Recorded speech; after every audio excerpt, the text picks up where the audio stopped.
کیا زکوٰۃ کے پیسے مسجد میں دیے جا سکتے ہیں, کسی غریب کو دینے چاہیے؟ پریفریبل تو غریب آدمی کو دینے چاہیے.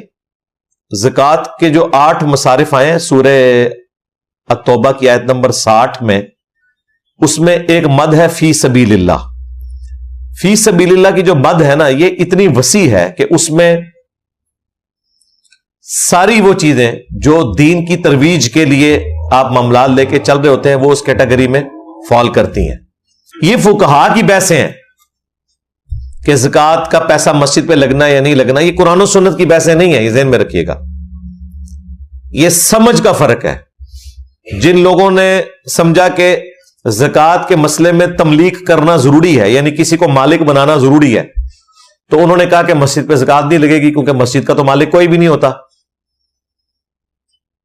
ویسے انہوں نے چندہ بک کے اوپر زکوٰۃ لکھا ہوتا ہے, لیکن وہ بعد میں کیا کرتے ہیں, اس کا مالک اپنے مدرسے کے بچوں کو بناتے ہیں, ان کو گفٹ کرتے ہیں, پھر وہ گفٹ واپس لیتے ہیں, وہ ہیلا کرتے ہیں پورا حنفی والے.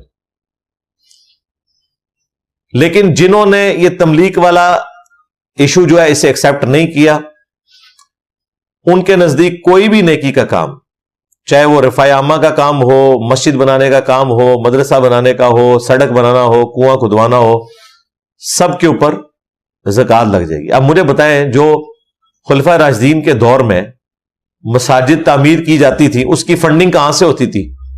بیت المال سے. بیت المال میں تو یہ کوئی تفریق نہیں تھی کہ کتنا مال جو ہے وہ مال غنیمت کا ہے, کتنا زکوٰۃ کا ہے. وہ تو ایک مین پول میں سارے پیسے آتے تھے, اسی سے صحابہ کرام کی تنخواہیں بھی جاتی تھی. جب ایک مین بیت المال کے اندر ساری رقم آ جائے گی, وہ پھر مسلمان حکومت کی ملکیت ہے, اس میں سے فوجیوں کی تنخواہیں بھی جائیں گی, اسی میں سے خلیفۃ المسلمین کی تنخواہ بھی جائے گی, اسی میں غریب لوگوں کے وظیفے بھی لگائے جائیں گے, اسی سے مسجد بھی بنے گی. تو یہ فرق تو آج کا ہے کہ کوئی ڈیجیٹل طریقے سے کر لے کہ جی فلاں مد اتنی ہے فلاں. اس زمانے میں تو یہ کوئی مدیں نہیں ہوتی تھی.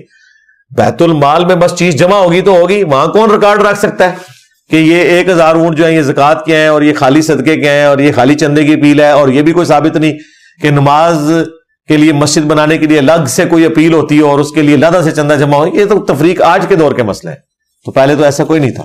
ان شارٹ یہ کہ ہر نیکی کے کام میں لگ سکتا ہے.